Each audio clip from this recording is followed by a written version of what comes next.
C'est une foule. Tu vas pas à côté de moi. On laisse le ça va à côté de moi.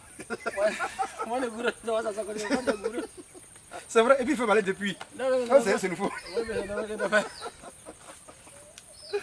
Nous abordons la question aujourd'hui de la fraternité. Aujourd'hui, pour prendre l'expression mieux connue en Côte d'Ivoire, la question de la cohésion sociale, qui est très importante, qui bâtit un État.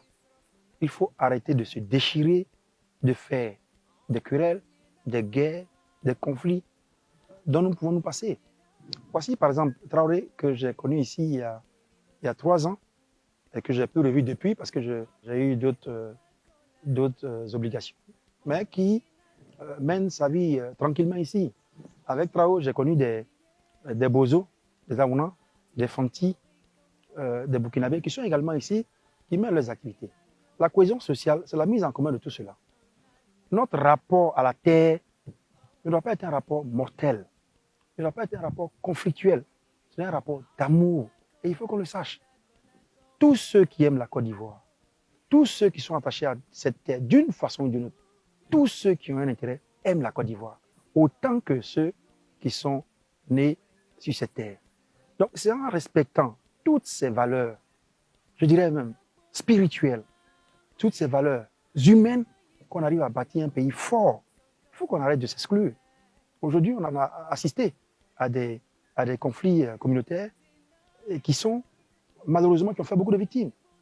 Et il faut éviter qu'on ait ce genre de situation simplement parce qu'il est important d'élever notre conception de la vie en communauté.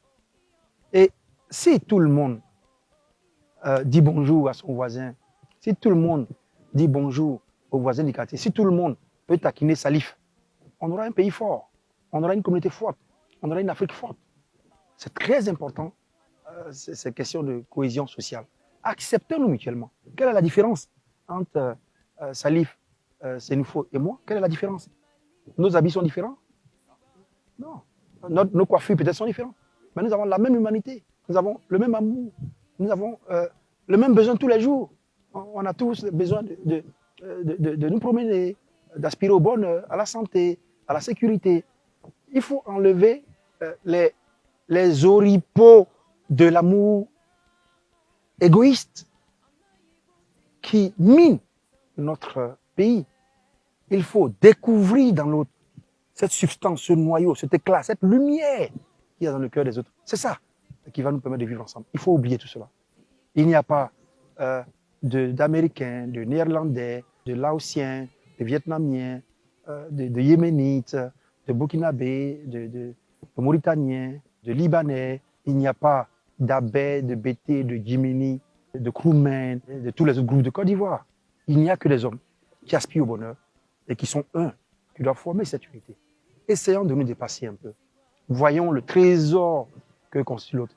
Lorsqu'on fait ce surpassement, on vit tellement heureux parce que l'autre est une sorte de lumière qui jaillit sur nous. Nous sommes une lumière pour les autres. Et tous les grands livres qui guident notre vie, notamment la Bible, le Coran, mettent cela en valeur. On ne peut pas continuer à fréquenter nos lieux de culte et revenir projeter cette négativité de nos êtres profonds sur les autres communautés. On ne peut pas prier, sortir d'un lieu de culte et venir toucher à un seul chevet d'un enfant de Dieu. Essayons de nous élever. Essayons de bâtir cette communauté sans regarder les différences politiques, de couleur, de classe sociale. Tout cela n'est que diversion. Nous sommes venus de la terre, nous repartirons à la terre sans ce qu'il semble nous différencier aujourd'hui. Faisons la promotion de l'amour, faisons la promotion de la cohésion sociale, sauvons notre pays. N'est-ce pas, Salif? Il y a Corona.